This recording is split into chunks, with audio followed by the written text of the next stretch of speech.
Make sure to join my streaming service at darkandtwisted.tv to watch exclusive animated horror for members only.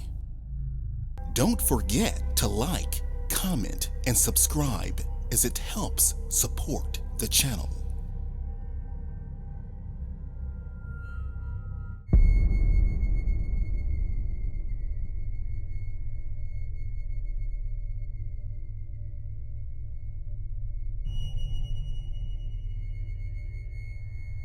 This incident, or shall I say, nightmare, happened to me back in 1980 when people tended to trust people a lot more than they do today.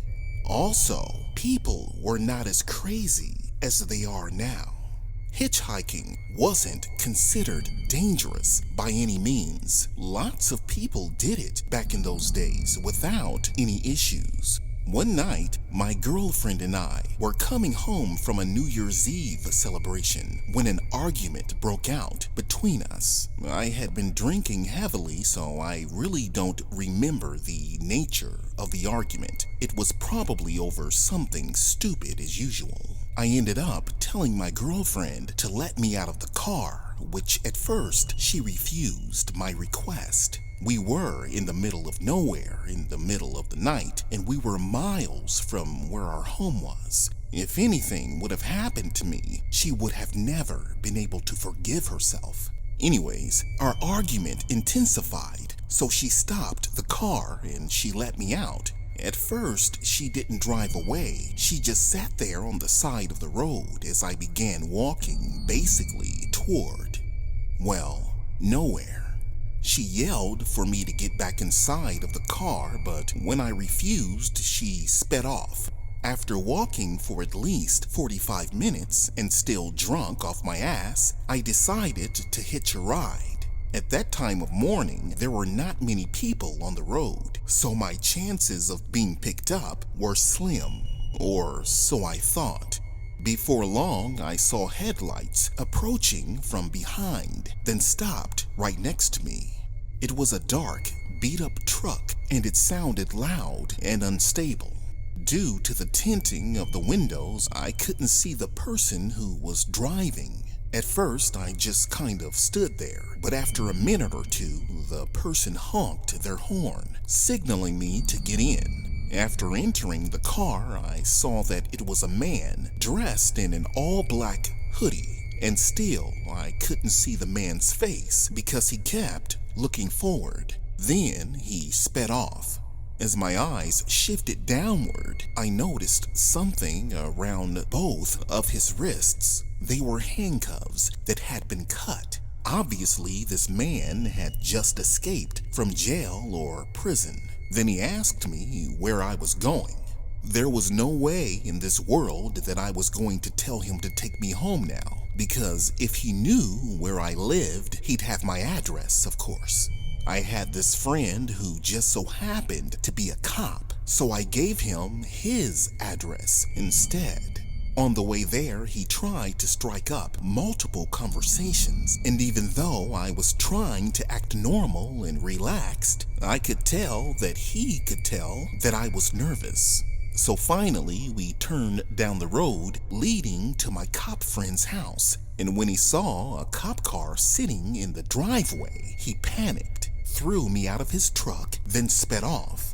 Thank God I acted fast and came up with the idea to go to my cop friend's house, knowing that he would freak out when he saw the police car sitting out front.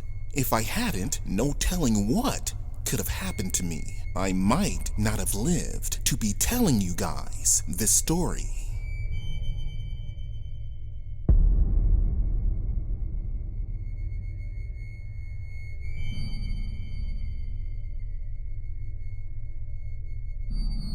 This happened to me 2 years ago while I was relocating from Rhode Island to San Francisco. I was on the road in the middle of the night, and it almost seemed as if it was just me and the road since it was so early in the morning. To be honest, I kind of liked it because driving in the middle of the night have always gave me that feeling of serenity. Anyways, I was driving down the dark road and noticed a woman and a small child standing at the side of the road under the streetlight as the woman held her thumb out, obviously needing a ride. I pulled over, unlocked the doors, and told them to get in.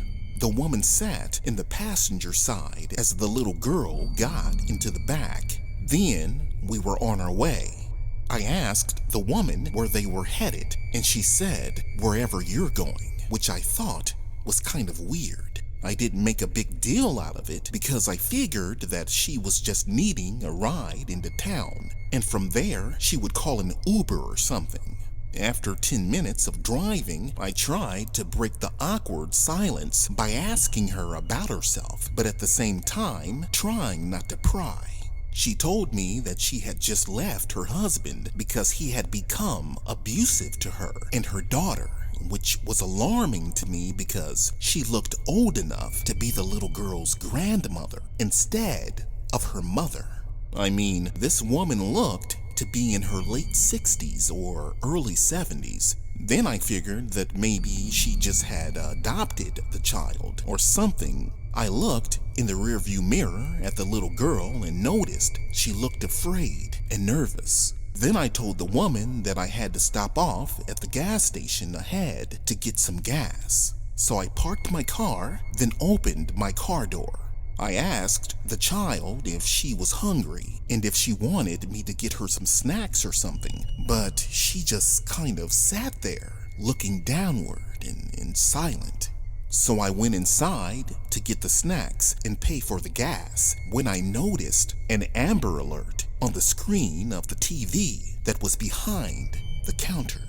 And on the screen, 2 photos, one of the woman and the other of the child.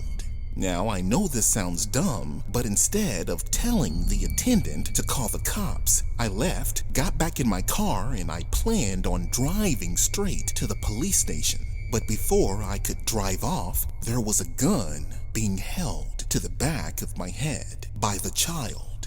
Then the woman told the little girl to keep the gun at my head while she went through my wallet.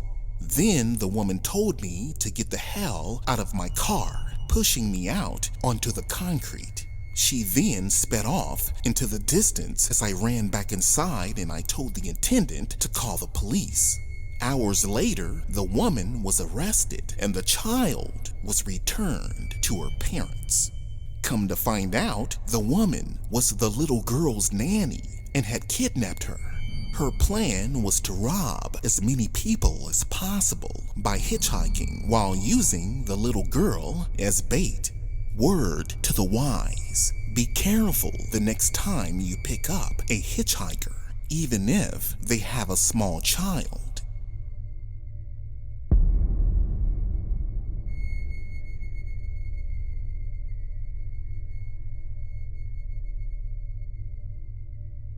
This happened to me last year while I was working the night shift at the local gas station up the street from where my wife and I lived.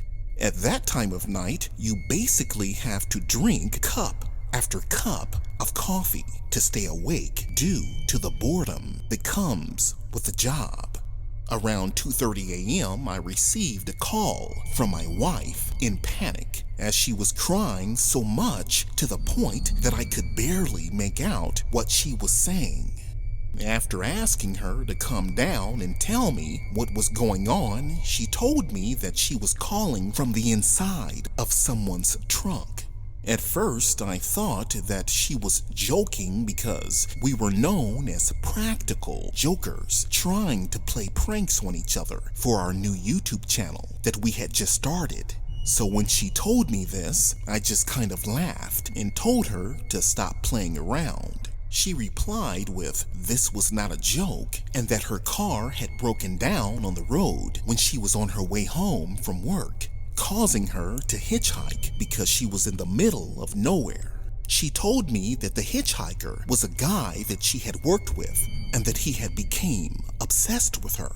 I told her to remain calm and asked if she had any idea where they might be. She told me that she had no clue and begged me to please do something before he kills her. I was in complete panic, then ran outside, hopped into my car, then I sped off down the road looking for her in a frenzy. I had once saw this movie where a dispatcher told a person who was being kidnapped inside of someone's trunk to pull on the wires to the taillights to try to get the cops to pull over the car. So I gave her the instructions to do that. After trying for about a minute, she said that she finally was able to do it. I called the cops from my cell phone and I told them the situation.